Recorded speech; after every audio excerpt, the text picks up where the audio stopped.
अस्सलामु अलैकुम वरहमतुल्लाहि वबरकातुहू। खैरियत से हैं तमाम अहबाब, उम्मीद है इंशाअल्लाह बखैर होंगे। और मेरी दुआ यही है कि अल्लाह तबारक व तआला आपको आफियत के साथ में रखे। मोहतरम हजरात, मैं आपको शुगर की चटनी बतलाने वाला हूँ।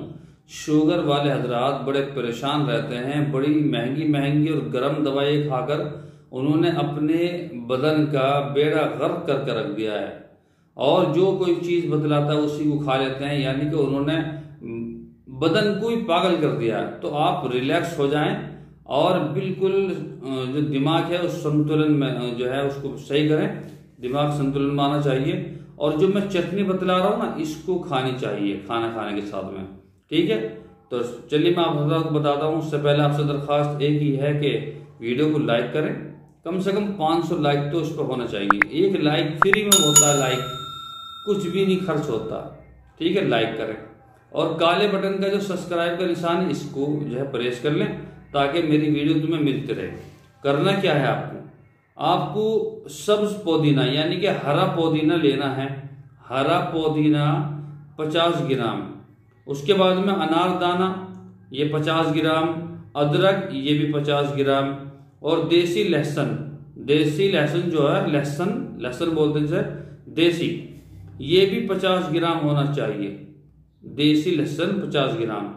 इसमें आप जो है व्हाइट वाली जो मिर्च आती है ना, जो है काली मिर्च होती है, एक व्हाइट मिर्च होती है, तो दखनी मिर्च बोलते हैं बाद हजरात, तो वो वाली फिलफिल सफेद छोटी वाली वो घेर लीजिए। वो जो है कम से कम 20 दाने उसके इसमें घेर लीजिए, ठीक है। और इसमें 3 जो है करेले के तीन करेले के बीज इसमें मिला लीजिए, ठीक है। 3 करेले के बीज इसमें मिला लीजिए और करेला कम से कम 1 इंच करेले का टुकड़ा वो इसमें मिलाइए और इसकी चटनी बना लीजिए। चटनी बनाने के बाद में आपको क्या करना है, जब भी आप खाना खाएं और नमक वगैरह अपने हिसाब से घेर लेना, जो नमक घेरना है, ठीक है। अब लाल मिर्च नहीं घेरनी, जो मैंने बताया ये घेरना है।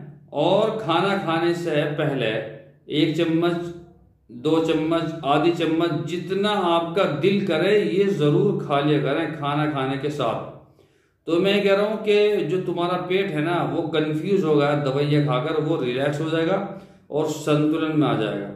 आप इसको करें, ये बहुत अच्छा नुस्खा है और घर में ही, और ज्यादा नुकसान भी नहीं होने का। लोगों ने अपने पेट का नाश कर दिया है, अपने बदन को बर्बाद करके रख दिया है इस चक्कर में। कल एक कफून आया मेरे पे, उसने कहा कि जी हजरत मेरे बदन में इतना दर्द होता है कि मैं शेयर नहीं कर सकता, कैसे बताऊं। उस दर्द की जो कैफियत है वो मैं ही जानता हूं। इतना दर्द पूरे बदन में होता है, वो रक्स चलाते हैं।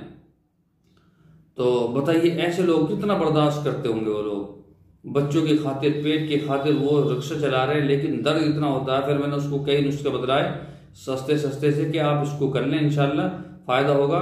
और जब कभी मौका होगा इंशाल्लाह मैं अभी बरसात के बाद में आपको एक माजून भेज दूंगा, कोई पैसा नहीं लूंगा आपसे, एक माजून भेज दूंगा इंशाल्लाह, उसे खा लेना, उससे हो जाएगा। तो इसलिए जो है बड़ी महंगी महंगी लोग दवाइयाँ खाते हैं, बदन का नाश कर लेते हैं। आप इस चटनी को बनाएं, रिलैक्स हो जाएं। और मैंने कल भी एक वीडियो में जो है दुआ बतलाई थी, वक़ुर रब्बि अदखिलनी मुदखल सिद्क़िन वअख़रिजनी मुख़रज सिद्क़िन वजअलनी मिन लदुनका सुल्तान नसीरा। ये आयत जो है कुरान करीम में है और इसको पढ़े रोजाना की 11 मरतबा या 7 मरतबा, एक ही कोई सी भी 11 मरतबा पढ़ लें, ठीक है। और 1 दिन से लेकर 40 दिन तक ये पूरा अमल करना है और 40 दिन 11 मरतबा ही पढ़ना है। अगर 7 मरतबा पढ़ेंगे तो 7 मरतबा ही पढ़ना है, ठीक है। और 1 गिलास पानी लें, नीम गर्म पानी, और सुबह नहर में उसमें फूंक मारे और पी लिया करें, ठीक है। अगर बचा के रखें उसमें बचा लीजिएगा, एक बोतल में कर लीजिएगा, फिर बाद में जो है उसको मिक्स करते रहिए, पिए और पी लीजिएगा। तो खैर ये जो चटनी बनाई है आप इसको इस्तेमाल करें, तो मैं कह रहा हूँ बड़ा फायदा होगा, ठीक है। इंशाल्लाह कल फिर मुलाकात होगी। अस्सलामु अलैकुम वरहमतुल्लाहि वबरकातुहू।